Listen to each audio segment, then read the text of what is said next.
maybe.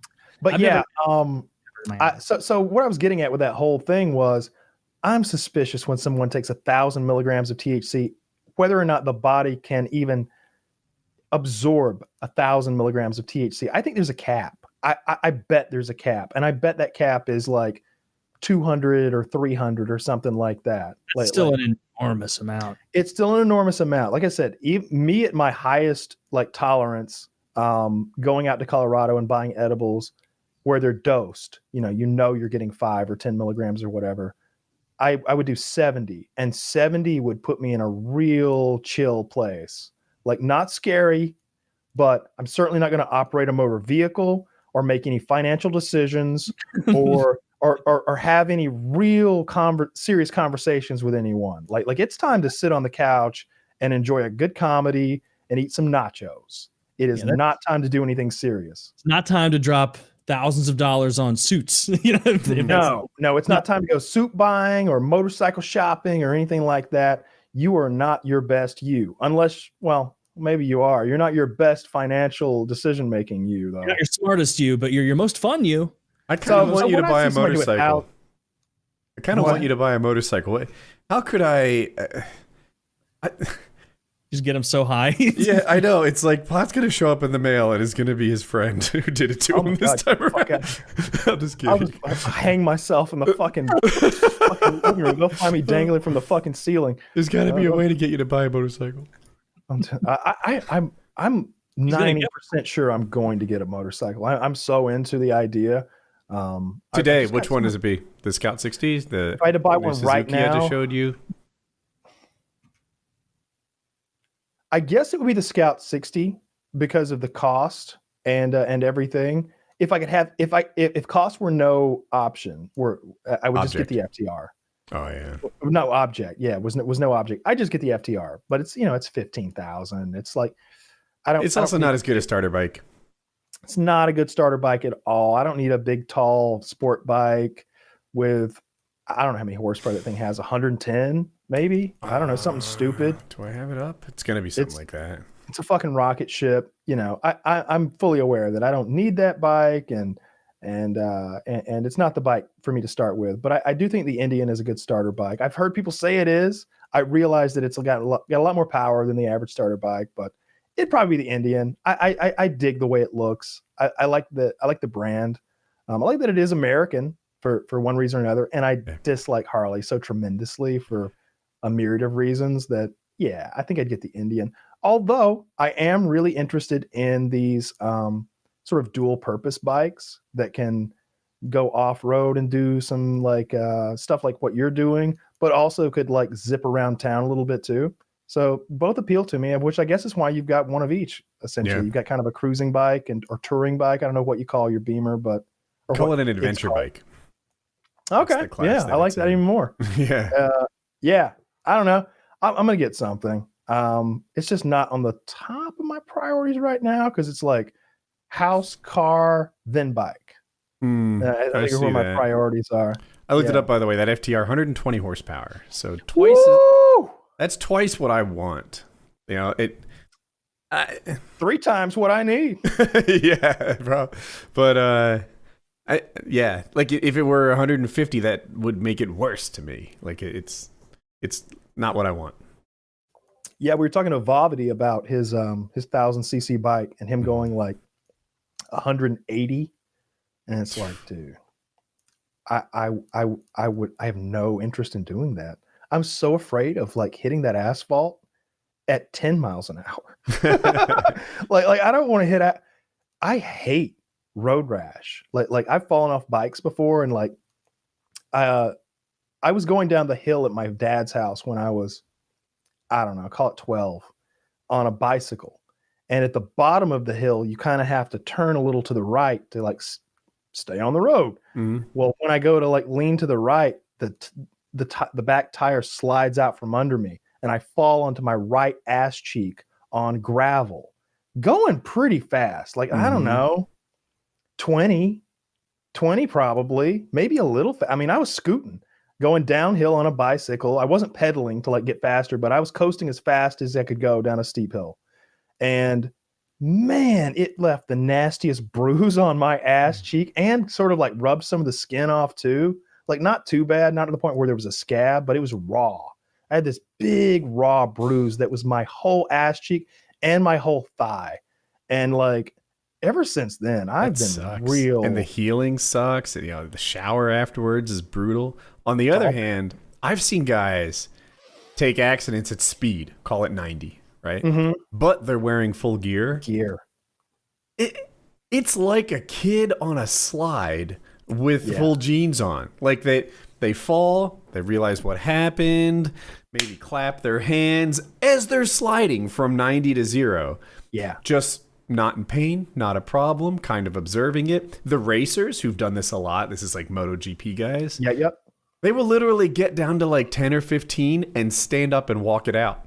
Yeah, and they sort of like do this like pop and then like run it out. Yeah, like they were jumping off the side of a golf cart see. or something, you know? And that's why you wear gear.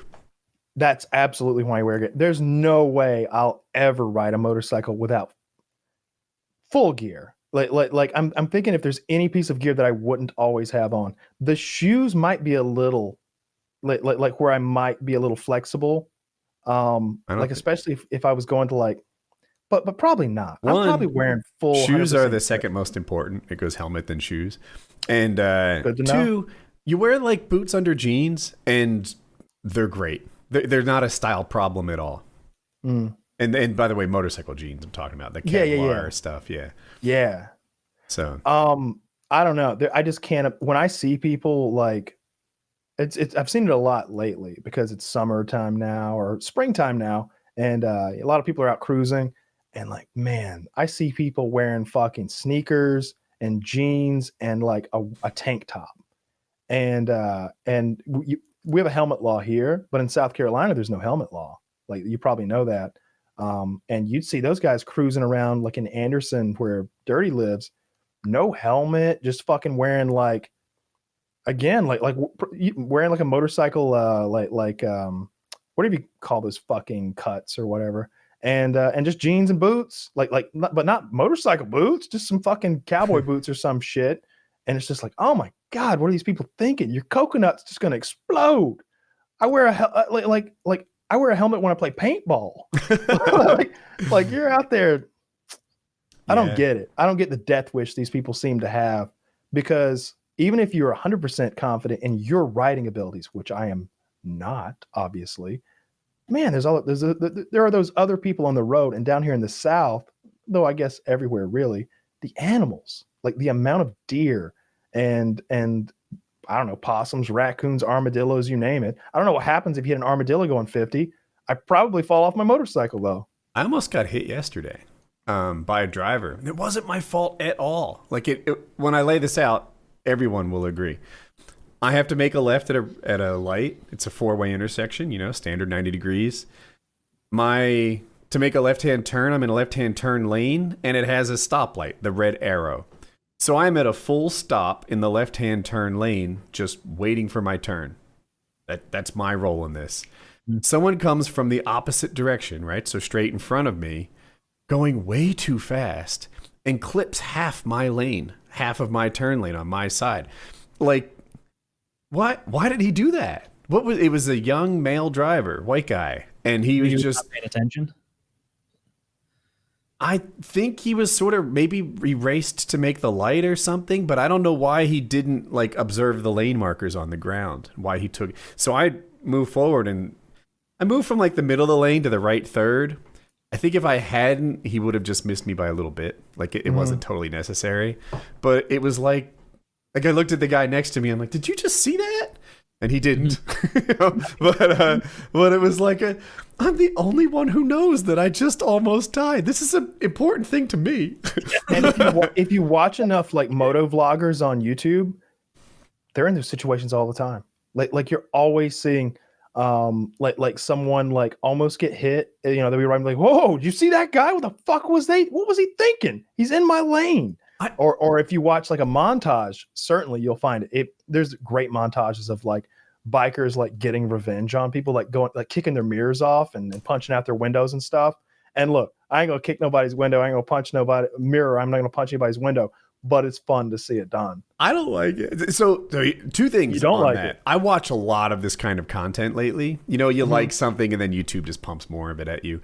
So two things that frustrate me. One, usually that guy that's like all mad at the driver, that driver just made a mistake. You've made mistakes. I've made mistakes. Like, I get it. They put you in danger. They didn't see you, but there wasn't like a malicious intent. Now, if they were swerving at you and there was some sort of fight, then maybe you can kick the side view and get the heck out of there. Like, that might be different, but that's not what I'm usually seeing. What I'm usually seeing is some motorcyclists get overly mad at someone who made a driving error.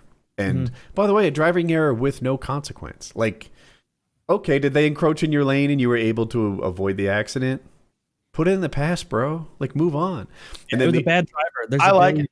I like it. The other thing I see, I want to go a little longer. The other thing I see is this: motorcyclists like standing up for themselves, driver's wide, right? Like driver wise.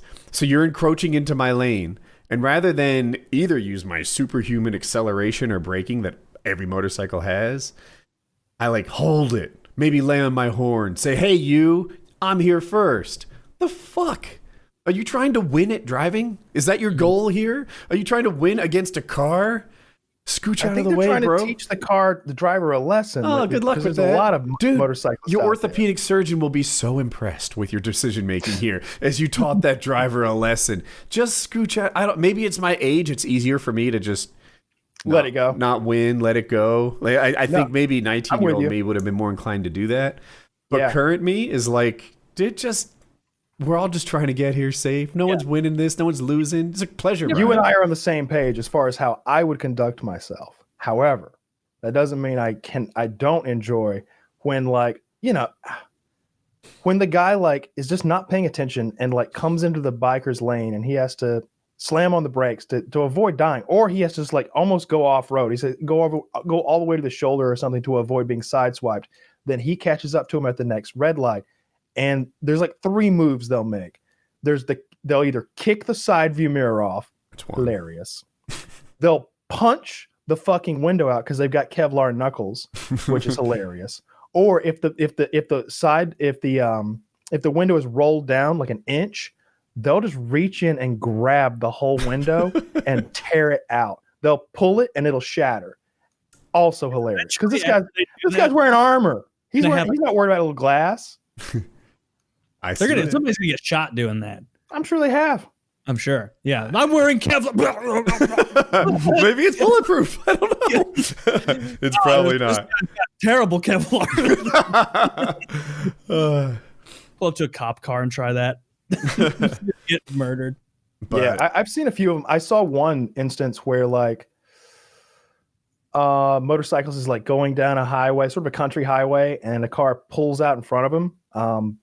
Basically almost made the motorcyclist like T-bone him. Like he's making a left turn and he pulls across the motorcyclist lane and is super doing that. common. Motorcycles are invisible.